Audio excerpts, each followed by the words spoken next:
tem muita gente questionando exatamente isso, que o Ocidente agora está com medo de dar muito poder para a Ucrânia, justamente da Ucrânia derrubar, avançar rápido em Zaporísia, e isso acabar de derrubar o Putin de maneira catastrófica lá, né? O Putin cair totalmente de forma catastrófica é perigoso, porque é aquilo que eu falei, o Putin é um criminoso de guerra, um genocida, é procurado, vai responder pelos crimes dele, mas tem gente muito pior lá na Rússia. O Ocidente tem que se preparar para, né, ter um paraquedas ali, alguém para colocar no lugar do Putin nessa história. Enfim. O Putin é um mal menor, seria? O Putin, eu não sei, tem gente melhor que o Putin também lá na política russa, né? A questão é o caos completo. Se você olhar a história da Rússia, né, foi tudo isso, sempre assim. O Império Russo era ruim. O Nicolau II era um tirano também, matou quase que o exército inteiro na Primeira Guerra Mundial e coisa e tal, fez uma besteira danada ali. Só que no que caiu o Nicolau II, lá em 1917, o que veio? Veio a Revolução Comunista, vieram os bolcheviques lá, muito pior, né? E a Rússia tem essa tendência, que aliás é uma coisa que eu também gosto de lembrar o pessoal, é uma tendência brasileira também. O brasileiro adora presidente forte, presidente que faz as coisas, que resolve as coisas. Isso é um erro. O país ele funciona independente do Estado. O Estado forte piora a situação da população, né? Então os russos têm essa visão de muita força. O que aconteceu? Acabou entrando um Stalin da vida muito pior do que o Nicolau II no final das contas. E da mesma forma, quando acabou a União Soviética, que a União Soviética desabou em 1989, da mesma forma entrou o Putin. Né? Ou seja, entrou um mafioso, o Putin é um mafioso, a história do Putin é justamente ele era um agente da KGB, na Alemanha Oriental, e tinha vários favores políticos, em determinado momento ele foi para São Petersburgo. O Putin virou o administrador do porto de São Petersburgo, um cargo puramente burocrático. E o que aconteceu? Quando a União Soviética desabou totalmente, um monte de gente na Rússia ali queria vender coisas, o pessoal estava sem dinheiro, né? Acabou o pagamento, ninguém recebeu nada, o pessoal queria vender coisas. Uma das coisas que eram vendidas eram armas. Só que para você mandar essas armas a partir do porto de São Petersburgo, os outros países exigiam a papelada. Então você não podia tirar um navio cheio de armas, cheio de contrabando, cheio de coisas da Rússia, sem um papel. E o Putin se viu na seguinte situação: eu sou o chefe do porto de São Petersburgo, e quem que está acima de mim? Não tem ninguém. Acabou. O governo sumiu acima dele, não tinha mais ninguém em cima dele, né? Ele também não estava recebendo mais salário, porque o governo deixou de existir, mas agora ele tinha uma força enorme. Ele virava pro cara e falava: tu quer passar essas armas aqui no porto? Beleza, eu assino o papel aqui para você, tu me paga tantos por cento, pronto, resolvido o problema. E foi aí que o Putin construiu a fama dele, o dinheiro dele, o poder dele em cima dessa corrupção no porto de São Petersburgo, né? Ele ficou tão forte que quando o Yeltsin virou o presidente da Rússia, ele foi obrigado a chamar o Putin como um dos ministros. O Putin foi um ministro do Yeltsin. E quando o Yeltsin finalmente decidiu sair do poder na Rússia, o Putin acabou assumindo ali, já estava com essa fama toda de durão, de cara muito forte, coisa e tal. Enfim, o Putin é um mafioso. Mas aquele negócio, dentro da Rússia tem gente muito pior do que o Putin, né? E a riqueza dele vem de onde? Vem desse período? Desse período, o início, mas é lógico, depois que ele virou presidente da Rússia, aí virou festa, né?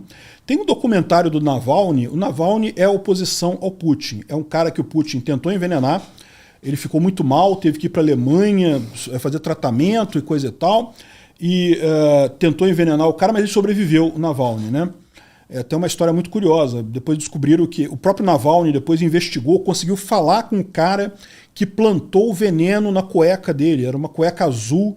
O cara confessou que era uma cueca azul que ele usou, que era um veneno que absorvia através da pele, né? E quase que o Navalny morreu. E o Navalny depois voltou para a Rússia e foi preso. Está preso hoje em dia, né? E é a oposição mais séria ao Putin que tem lá. E o Navalny, ele fez um documentário mostrando toda essa história do Putin, né? Como é que ele começou na máfia de São Petersburgo, até a riqueza do castelo do Putin. O Putin fez um mega castelo lá na Rússia, uma coisa assim estrondosa, de rica e coisa e tal, que, né, dinheiro à vontade, né? E mostrando a corrupção toda do Putin lá, né? Isso fez muito efeito. Teve protestos na Rússia em 2020 ou 2021, agora eu não lembro exatamente, mas teve protestos na Rússia justamente na ocasião que o Navalny foi preso pelo Putin, né? Esse é um dos motivos que o Putin precisava invadir a Ucrânia, pela questão política. Ele estava fraco na Rússia, ele estava com baixa popularidade. Ia chegar a eleição esse ano, ele ia perder a eleição ano que vem, na verdade, né? Ele ia perder a eleição, né? Então ele precisou fazer esse negócio às pressas para tentar ganhar de volta esse apoio popular, né? De certa forma funcionou. Guerra sempre ajuda o tirano, mas é um absurdo ter um motivo desse para esse tipo de atrocidade, né? Mas com todo esse poder dele, né, com todo esse dinheiro, você chamou ele de mafioso, falou que tem várias estruturas ali. Ele precisa disso para ganhar a eleição? As eleições lá ele não consegue contornar como não, um bom, olha só, bom toda tirano? Toda eleição tem isso, né? Você tem vários graus de suspeição de eleição. Para você falsificar totalmente uma eleição é muito difícil.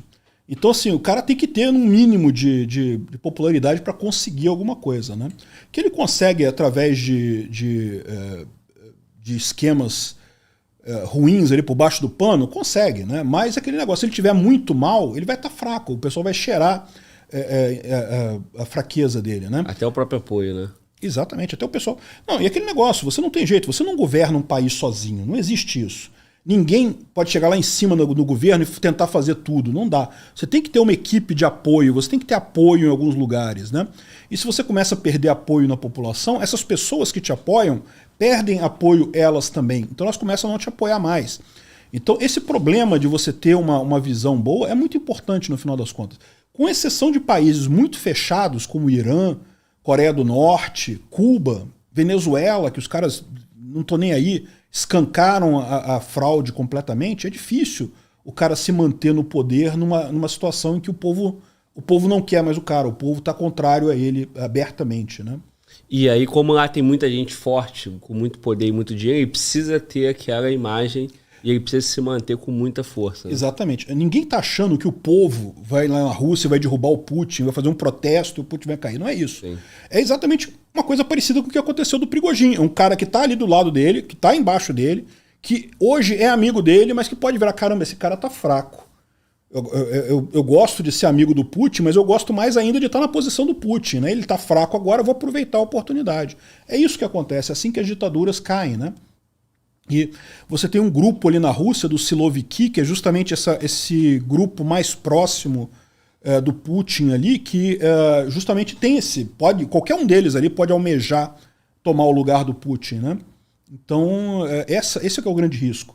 E algumas dessas pessoas são pessoas ainda piores do que o Putin do ponto de vista ocidental. E daí essa preocupação do pessoal. Sim. Então, olha só. Contextualizamos aí quem é o Prigozhin, o grupo Wagner, a origem, né? Como que ele se fortaleceu.